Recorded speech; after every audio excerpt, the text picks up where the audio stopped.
नमस्कार, अटल न्यूज में आपका स्वागत है और मैं आपसे मुखातिब हूँ समीर अब्बास। तुम अपने पास रखो अपने सूरजों का हिसाब, मुझे तो आखिरी घर तक दिया जलाना है। ये एक सोच इंसान की हो तो वो ज़माने और समाज के लिए बहुत कुछ कर सकता है। और अगर वो शख्स बरेली का हो और एक ऐसे परिवार से हो जिसका काम ही समाज सेवा का रहा हो तो यकीनन बड़ी बात होती है। इसी बरेली की सरजमीन से निकलकर डॉक्टर अर्जुन अग्रवाल, जो कि अशोक किरण जी के बेटे भी हैं, उन्होंने एक शुरुआत की और अलीगढ़ मुस्लिम यूनिवर्सिटी से, जो कि गंगा जमीन से तहजीब का एक बड़ा इदारा भी है, वहाँ से MBBS की तालीम शुरुआत की और उसके बाद उन्होंने MS भी वहीं से किया। लेकिन क्योंकि बरेली में कैंसर के क्षेत्र में बहुत कुछ नहीं था, उसी को देखते हुए उन्होंने आगे बढ़ते हुए MCH किया और वो सुपर स्पेशलिस्ट डॉक्टर बने और उसके बाद वो बरेली की सरजमीन पर वापस आए और उसके बाद उन्होंने लगातार जो है रोहिलखंड मेडिकल कॉलेज में अपनी सेवाएं दे रहे हैं। जब हम कैंसर का जिक्र करते हैं तो हिंदुस्तान में एक आंकड़ा बहुत जो चौंकाने वाला वो ये है कि 2025 तक 15 लाख से ज़्यादा केस हो जाएंगे, जो हर किसी के लिए एक तकलीफ की बात है। और अहम बात यह है कि पूरी दुनिया की अगर हम बात करें तो दूसरी मौत का कारण जो है कैंसर है। साथ ही 60-70% के तकरीबन तंबाकू के सेवन से ही कैंसर होता है।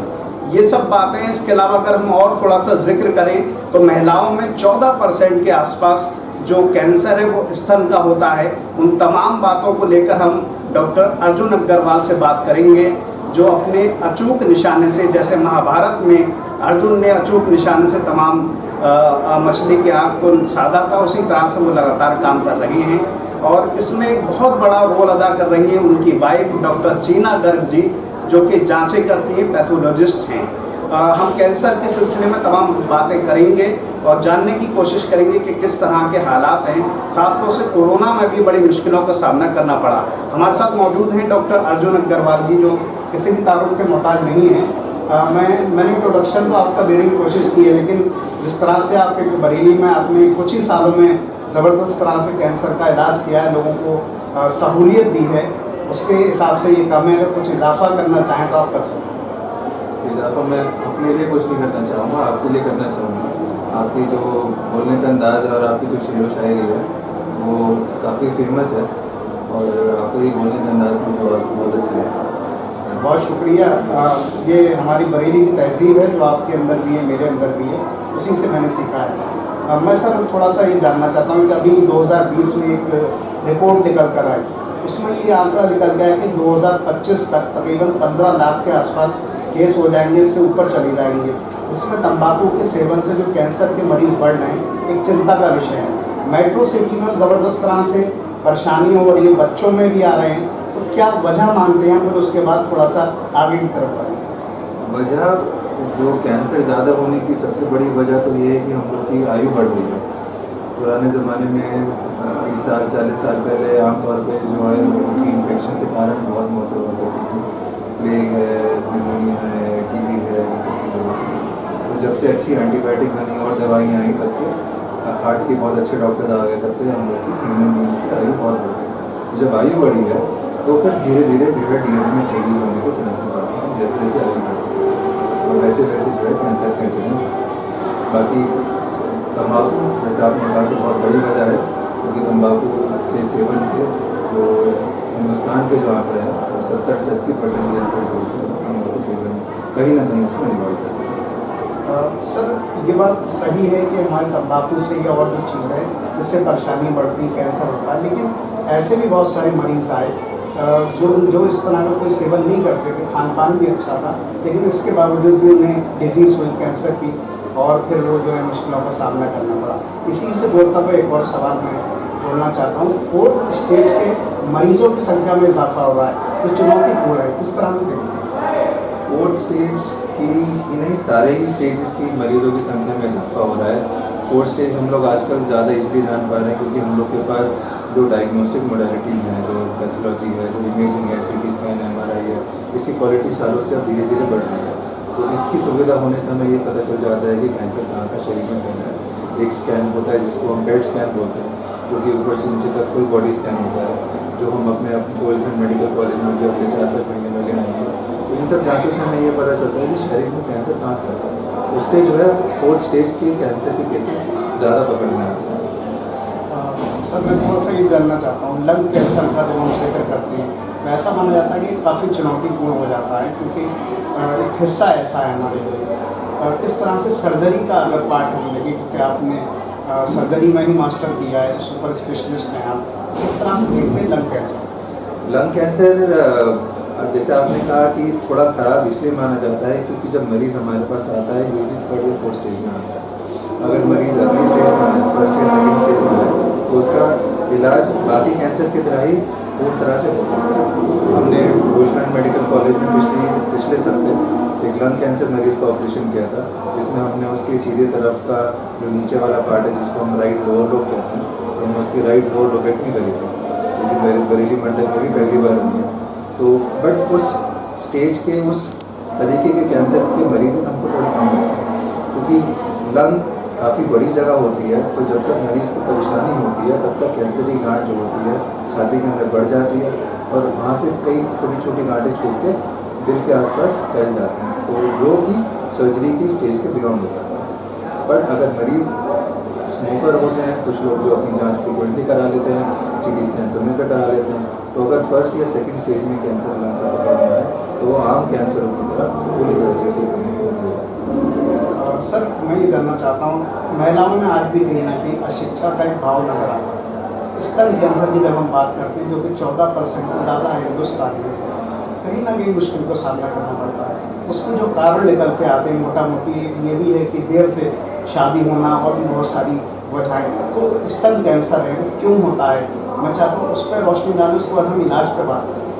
क्योंकि स्तन कैंसर की अगर आप वजह पूछेंगे तो वजह 2 कैटेगरी में डिवाइड होती है। एक होती है मॉडिफाइबल रिस्क फैक्टर, एक होता है non modifiable risk factor. Modifiable risk factor जो होते हैं जो हम अपनी दिनचर्या और लाइफ स्टाइल में चेंजेस करके जिनसे हम बच सकते हैं। नॉन मॉडिफाइबल रिस्क फैक्टर्स होते हैं जो हम चाहते भी जिनका कुछ नहीं कर सकते। तो जो नॉन मॉडिफाइबल रिस्क फैक्टर होते हैं उसमें एक होती है उम्र, जैसे जैसे उम्र बढ़ती है वैसे वैसे ब्रेस्ट कैंसर का रिस्क बढ़ता है। ऐसे ही जिन महिलाओं के पीरियड्स जल्दी शुरू होते हैं और लेट ख़त्म होते हैं, वो उनमें जो है ब्रेस्ट कैंसर रिस्क होने के चांसेस ज़्यादा होते हैं। फिर हम अगर ये मॉडिफाइबल रिस्क फैक्टर्स की बात करें तो मॉडिफाइबल रिस्क फैक्टर्स होते हैं कि स्तनपान, जो महिलाएं ब्रेस्ट फीडिंग कराती हैं, अपने बच्चों को दूध पिलाती हैं 6 महीने 8 महीने, उनमें ब्रेस्ट कैंसर होने के चांस कम हो जाते हैं। ऐसे ही जो महिलाओं की फुल टर्म 9 महीने की प्रेगनेंसी के बाद जिनकी डिलीवरी होती है उनमें ब्रेस्ट कैंसर के चांसेस कम होते हैं। तो कई सारी वजह हैं, करीबन 15-20 वजह हैं, बट मोटी मोटी वजह ये होती है। फिर जेनेटिक एक फैक्टर हमेशा रहता है जो कि नॉन मॉडिफाइबल होता है। अगर एक जीन होता है जिसको हम BRCA जीन कहते हैं, अगर वो जीन आपकी फैमिली में चल रहा है, अगर आपको मदर को और आपको भी है, तो आपको ब्रेस्ट कैंसर होने के रिस्क बाकी महिलाओं से आपको 2 से 3 गुना ज़्यादा है। सर मैं थोड़ा सा ये जानना चाहता हूँ कि पहले के दौर में सर्जरी थी, उसके बाद कीमोथेरेपी आई, रेडियोथेरेपी आई, सर्जरी में अपने आप जैसे माहिर डॉक्टर आए और धीरे धीरे और सुधार हो, इम्यूनोथेरेपी अब आई है नहीं, उसके बारे में आपका क्या कहना है? क्योंकि अभी पूरी तरह से हिंदुस्तान में नहीं आ पाई है और बहुत महंगी भी है, चाहता हूँ उस पर भी थोड़ा सा रोशनी। देखिए, इम्यूनोथेरेपी बहुत अच्छा एक थेरेपी का फॉर्म है। जैसे अगर हम कैंसर के ट्रीटमेंट की बात करें तो शुरुआत में 1950-60 में कीमोथेरेपी की दवाइयाँ शुरू हुई। धीरे धीरे जैसे जैसे हम लोग 21वीं सदी पर नई नई ड्रग्स बनी जिन्होंने अलग अलग कैंसर में अलग अलग रोल जिसका हम लोग ने देखा। बट अब ये स्टेज आ गई है कि जब ऑलमोस्ट कीमोथेरेपी में हम लोग सारी रिसर्च अपनी ख़त्म कर चुके हैं, तो जितने भी वैज्ञानिक हैं उनका फोकस इस बात पे शिफ्ट हुआ है कि हम अपनी बॉडी की इम्यूनिटी में कैसे बदलाव करें, क्या बदलाव करें कि अगर कैंसर का कोई सेल हमारे शरीर में बनता है तो उस सेल के ऊपर एक एंटीजन होता है, तो वो हमारी जो शरीर की जो इम्यूनिटी है वो उस एंटीजन को जल्दी पकड़ ले। अगर हमारा शरीर ही उस एंटीजन को जल्दी पकड़ लेगा तो कैंसर ही नहीं बनेगा। कैंसर ही नहीं बनेगा तो बाद में सर्जरी, कीमोथेरेपी, रेडियोथेरेपी कोई मतलब ही नहीं है। तो ये बहुत अच्छा विषय है जिसमें पूरे दुनिया में जो है जिसमें शोध चल रहा है और बहुत ही कम कैंसर में ही अभी इम्यूनोथेरेपी का रोल आया है। मुझे लगता है कि अगले 15 से 20 साल लगेंगे कम से कम जब इम्यूनोथेरेपी रूटीन प्रैक्टिस में आएगी, बट अभी सिर्फ कुछ कैंसर्स में उसका थोड़ा बहुत रोल आएगा। सर मैं ये जानना चाहता हूँ, एक बहुत आम लफ्ज़ इस्तेमाल किया जाता है कैंसर में, कैंसर का इलाज तो वक्त के साथ साथ आ गया लेकिन परेशानी आती है देरी होने की, आप इस बात से किस हद तक सहमत हैं? मैं इस बात से पूरी तरह सहमत हूँ, क्योंकि बीमारी को जितनी जल्दी पकड़ा जाए, जितनी कम स्टेज पे पकड़ा जाए, उतना इलाज उसका संभव होता है। देरी आने से फ़र्क ये पड़ता है कि जहाँ से कैंसर शुरू होता है वहाँ से कैंसर के कुछ सेल छूट के जो रक्त कोशिकाएँ होती हैं, रक्त कोशिकाएँ या लिम्फेटिक कोशिकाएँ होती हैं, उसके थ्रू शरीर के डिफरेंट अंगों में चले जाते हैं। तो ये तो कॉमन सेंस है कि अगर कैंसर के सेल्स जो हैं शरीर में अगर 10 जगह फैले होंगे तो उसमें जो ट्रीटमेंट करने में हमें ज़्यादा समय भी लगेगा, ज़्यादा थेरेपीज भी देनी पड़ेंगी, और फिर भी उसके ठीक होने के चांसेस कम रहेंगे। वही अगर कैंसर के सेल शरीर में किसी एक जगह लोकलाइज है, एक जगह सीमित है, उनमें जो ट्रीटमेंट के इफेक्ट्स होते हैं। सर बस आखिरी 2-3 सवाल हैं। एक बहुत जनरली सवाल मैं करना चाहता हूँ कि कोई कैंसर का मरीज़ आपके पास आता है तो उसके परिजन को बताना, क्योंकि जहनी तौर पर तैयार करना कहीं ना कहीं डर का एक माहौल होता है, तमाम चीज़ों किस तरह से कर पाते हैं, खासतौर से क्योंकि आप एक्सपीरियंस आपका हो चुका है, नए नए डॉक्टर आ रहे हैं, उनको एक पैगाम और मैसेज भी हो जाएगा, किस तरह से बता पाते हैं परिजन को, मरीज़ को, क्योंकि डर भी थोड़ा सा मरीज़ को देना पड़ेगा जिससे वो अपने सुरक्षा भी कर सकते हैं। हाँ, आपने बिल्कुल बात ठीक है। और शुरू में कई बार हमको लगता है कि मरीज़ को ना बताएं, हमको लगता है कि मरीज़ को ओपीडी रूम के बाहर भेज दें, उसके परिजनों को बताएं, बट हमारे एक्सपीरियंस में हमने ये देखा गया है कि मरीज़ को बताना बहुत ज़रूरी होता है। और इससे ज़्यादा ज़रूरी ये होता है कि मरीज़ के दिमाग में जो भी सवाल हैं उसको रिलेटेड वो हमसे पूछे और उन सवालों का हमें ठीक ठाक जवाब दें। अगर मरीज़ को आप बता भी रहे हैं कि उसको कैंसर है, बट उसको उस कैंसर के बारे में जो भी सवाल आते हैं, अगर आप उसका सही से स्पष्ट तरीके से परसेंटेज के हिसाब से अगर आप उसको जवाब दे देते हैं तो मरीज़ उसमें संतुष्ट रहता है और अपना इलाज कराने के लिए तैयार हो जाता है। मरीज़ के सवालों से प्रॉब्लम नहीं है, मरीज़ को सवालों के अगर सही उत्तर मिल जाए, चाहे वो उत्तर ना ही के फॉर्म में हो कि कैंसर में ये हो पाएगा कि इसका इलाज नहीं हो पाएगा, बट मरीज़ को उत्तर मिलना ज़रूरी है। तो हमारी हमेशा यही कोशिश रहती है कि मरीज़ को हम सही से उत्तर दे पाएँ ताकि वो घर जाए और उसको अपने बीमारी के बारे में ए से लेकर जेड तक सब कुछ पता। हमने सर तमाम बीमारी की बात करी, इलाज की बात करी, आगे भी बहुत सारे विषय पर हम बात करते रहेंगे। इतनी मसरूफ़ लाइफ होती है, बिजी लाइफ होती है, और आप तो गंगा जमनी तहजीब में पैदा भी हुए और आपने शिक्षा दीक्षा भी बड़ी से हासिल की। किस तरह का शौक़ रखते हैं अपनी खाली वक्त में, क्योंकि ज़िंदगी का एक पार्ट है मनोरंजन भी, किस तरह से करता हूँ?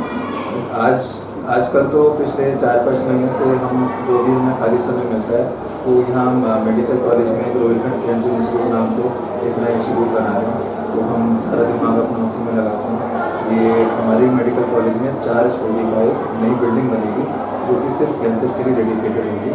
इसमें रेडियोथेरेपी, पेट स्कैन, ब्रेकियोथेरेपी से रिलेटेड जितनी भी कैंसर की सुविधाएँ हैं जो उपलब्ध हो सकती हैं अच्छे से अच्छे अस्पताल में, वो यहाँ पे मिलेंगी। तो हमारा आजकल सारा ध्यान जो ओपीडी मरीजों को देखने के अलावा रहता है वो सब। सर कोई पॉलिटिक्स का शौक़ है? पॉलिटिक्स हम लोग डिस्कस करने का बहुत शौक़ रखते हैं, और बट जो है एज सच कभी पॉलिटिकल इन्वॉल्वमेंट जो है सर थोड़ा दूर। सर आपका जन्म बरेली में हुआ है, जो तहजीब के मामले में बहुत आगे, आपके अलीगढ़ में पढ़ाई लिखाई, शायरी वगैरह का शौक़ है? शायरी सुनने का बहुत शौक़ है, अलीगढ़ में रहते सही बात है। और प्रोफेसर वसीम बरेलवी जी तो हमारे फादर के जो है बेस्ट फ्रेंड हैं, और वसीम बरेलवी सर भी हमारे फादर को अपना बेस्ट फ्रेंड मानता है। तो उनकी किताबें और उनकी शायरी हमने बहुत जगह सुनी है और हमको बहुत अच्छी लगती है, बट ऐसे हमें पर्सनल शौक़ नहीं है खुद से शायरी करने का। शायरी बस हमें आपके मुँह से सुनती अच्छा है।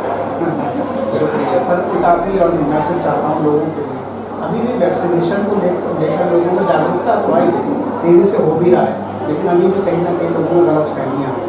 कुछ मैसेज दीजिए ताकि लोग वैक्सीनेशन करें। मैसेज एक तो यही कि मुझसे कैंसर के सारे मरीज़ पूछते हैं कि सर मुझे कैंसर है, क्या मैं वैक्सीनेशन करा सकता हूँ? तो पहला मैसेज तो ये कि सारे कैंसर के मरीज़ जब उनका इलाज खत्म हो जाए पूरी तरह से वैक्सीनेशन करा सकता हूँ, कराने की ज़रूरत है। दूसरा मैसेज तो कोविड की सेकेंड वेव में सब लोग देख ही चुके हैं। कोविड की सेकेंड वेव से पहले वैक्सीनेशन आ गया था। जिन लोगों ने वैक्सीनेशन करा लिया था उन केसेस में जो डेथ की जो रेट थी वो 1% से कम थी, और जिन लोगों ने कोविड आने से पहले वैक्सीनेशन नहीं कराया था उनको अगर कोरोना हुआ था तो उसमें डेथ की रेट 20 से 30% हुई। तो ये अपने आप में मैसेज जो सेकेंड वेव में कोविड में सब लोग देख ही चुके हैं, मुझे नहीं लगता इससे ज़्यादा बड़ा मैसेज और कोई दे सकता है। सर बहुत सारी शुभकामनाएं भविष्य में भी, क्योंकि कैंसर के न जाने कितने प्रकार हैं और आप तमाम तरह की सर्जरी कर रहे हैं। आगे भविष्य में बहुत सारे अलग अलग कैंसर को लेकर हम आपके साथ इंटरव्यू करेंगे। फिलहाल बहुत सारी शुभकामनाएं। Thank you so much. तो हमारे साथ थे डॉक्टर अर्जुन अग्रवाल जी, जो कि एक इनकी पारिवारिक पृष्ठभूमि भी गंगा जमनी तहजीब से ही रही है। इनके मम्मी पापा का नाम कौन नहीं जानता, अदब व एहतराम से जानता है, और उसी की पीढ़ी को आगे बढ़ाते हुए लगातार ये काम कर रही हैं। रोहिलखंड मेडिकल कॉलेज में अपनी सेवाएं दे रहे हैं और लगातार कैंसर के क्षेत्र में नई बिल्डिंगें भी बनने जा रही हैं, ताकि बरेली में कैंसर का इलाज में और सहूलियत मिल सके और लोगों को सहूलियत मिल सके। साथ में एक हल्के फुल्के मूड में थोड़ा सा ये भी बताया कि शायरी का भी शौक़ रखते हैं। वसीम बरेलवी साहब का शायरी का शौक़ है।